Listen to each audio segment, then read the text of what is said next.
हिमांशी नरवाल तो याद है आपको। पति की लाश के पास बैठकर शून्य आंखों से देखती हिमांशी की यह पहली तस्वीर जब आई थी तो सबकी आंखों में आंसू थे। उसके बाद पति की लाश के साथ बिलखती और पति को आखिरी सैल्यूट करती हिमांशी नरवाल की यह दूसरी तस्वीर भी दुनिया ने देखी। इन दोनों तस्वीरों ने सबको झकझोर कर रख दिया। हिमांशी नरवाल की शादी हरियाणा के विनय नरवाल से 16 अप्रैल को ही तो हुई थी। विनय नेवी लेफ्टिनेंट थे। 19 अप्रैल को रिसेप्शन के बाद यह नई शादीशुदा जोड़ी हनीमून के लिए कश्मीर के पहलगाम गई थी, लेकिन 22 अप्रैल को वहां हुए आतंकी हमले में विनय नरवाल की हत्या कर दी गई। हिमांशी के हाथों की मेहंदी सही मायने में अभी सूखी भी नहीं थी कि उसकी आंखों के सामने ही उसके पति को मौत की नींद सुला दिया गया। जिसने भी हिमांशी नरवाल की यह तस्वीर देखी उसका कलेजा फट गया और देश के गुस्से को हिमांशी के आंसुओं ने और भी भड़का दिया था। अब दूसरी तस्वीर हम आपको दिखाते हैं। यह है कानपुर के रहने वाले शुभम द्विवेदी की पत्नी ऐश्वर्या की। आतंकियों ने धर्म पूछकर ऐश्वर्या के सामने ही उसका सुहाग उजाड़ दिया। उनकी 22 फरवरी को ही शादी हुई थी। ऐश्वर्या ने बताया कि जब वो पहलगाम पहुंचे थे तो एक शख्स आया, उनसे धर्म पूछा और हमने जैसे ही बोला कि हम हिंदू हैं, आतंकियों ने शुभम के सिर में गोली मार दी थी। हिमांशी नरवाल और ऐश्वर्या द्विवेदी इस आतंकी हमले के दो ऐसे चेहरे थे जिसका सिंदूर शादी के महज कुछ दिन और कुछ महीने बाद ही मिटा दिया गया था। पहलगाम में हुए आतंकी हमले में 26 निर्दोष मासूमों की आतंकियों ने हत्या कर दी थी, वह भी धर्म पूछ कर। 26 घरों के चिराग बुझ गए और शायद ही ये गम वो 26 परिवार कभी भूल पाए। उनमें से कुछ कपल्स कश्मीर घूमने गए थे। 2 कपल्स तो ऐसे थे जिन्होंने अभी अपनी नई जिंदगी की शुरुआत की थी। इस आतंकी हमले में कई सुहाग उजड़े। संभवतः 26 बेकसूर जानों को भारतीय सेना ने यह नाम रखकर सच्ची श्रद्धांजलि दी है और पहलगाम हमले का भारत ने आखिरकार बदला ले लिया है।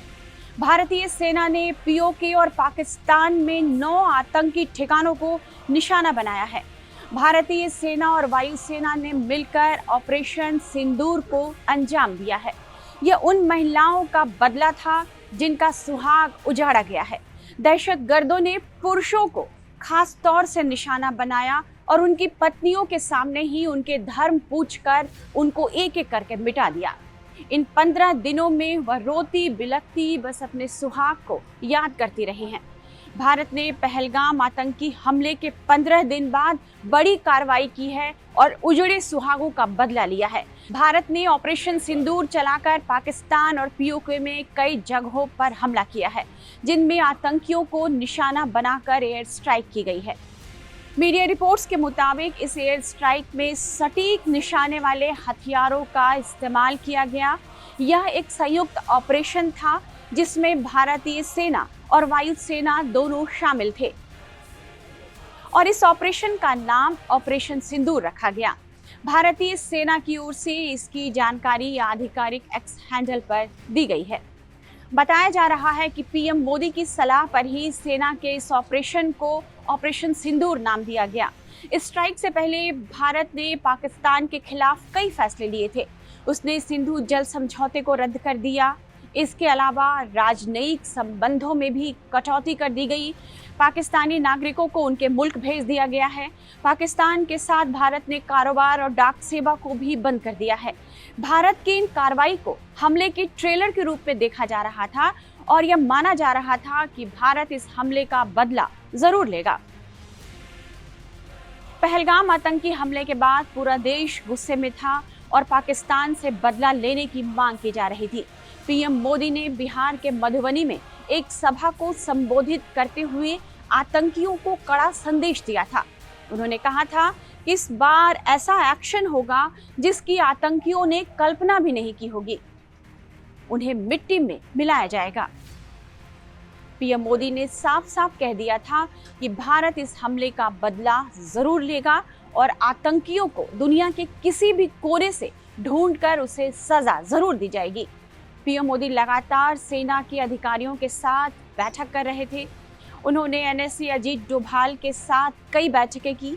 तीनों सेनाओं के प्रमुखों के साथ भी एक महत्वपूर्ण बैठक हुई और उसके बाद ये जानकारी सामने आई थी कि पीएम मोदी ने सेनाओं को खुली छूट दे दी है।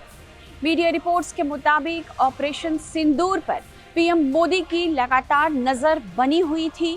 पीएम मोदी ऑपरेशन की शुरुआत से ही रात भर इसकी मॉनिटरिंग करते रहे। पीएम मोदी पीएम आवास से ही पूरे ऑपरेशन पर नजर बनाए हुए थे। वहीं एनएसए अजीत डोभाल भी पीएम मोदी को लगातार ऑपरेशन से जुड़ी जानकारियां दे रहे थे। ऑपरेशन सिंदूर को अंजाम तक पहुंचाने की शुरुआत की कमान एनएसए अजीत डोभाल ने ही संभाली। इस ऑपरेशन के लिए बहुत ही बेहद टीम का गठन किया गया था।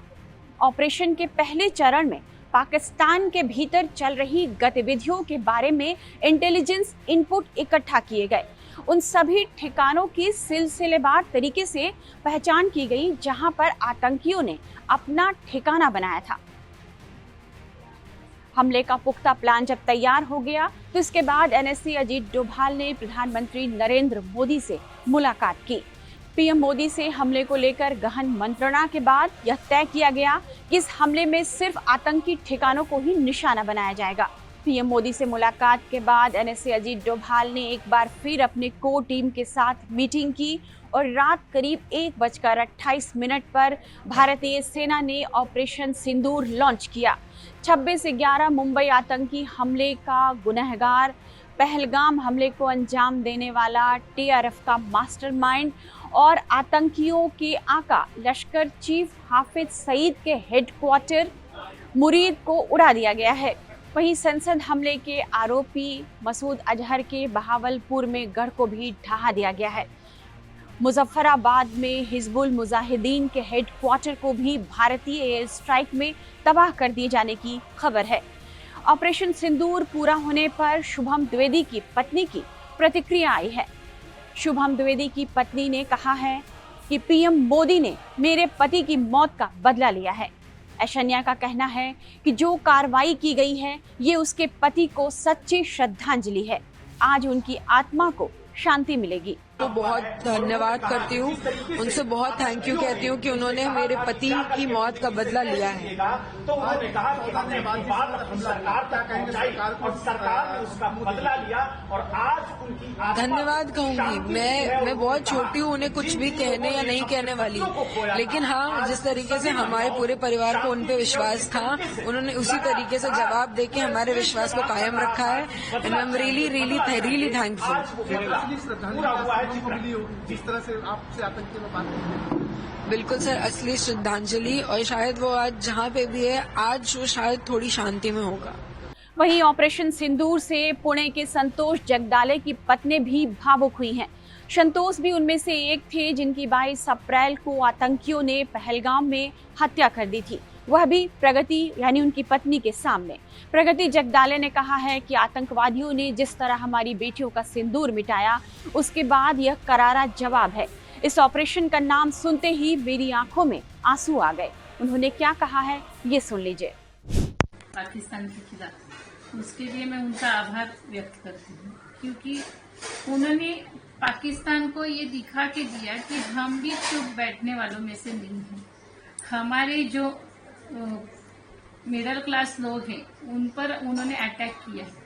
आज अभी तक तो वो 26/11 का था, उस वक्त भी उन्होंने ऐसे ही सामान्य लोगों पर अटैक किया था, तभी भी कोई ये नहीं हुआ था। पर अभी तो मोदी जी ने उनको ये लेसन दिया है कि अभी हम चुप नहीं बैठने वाले।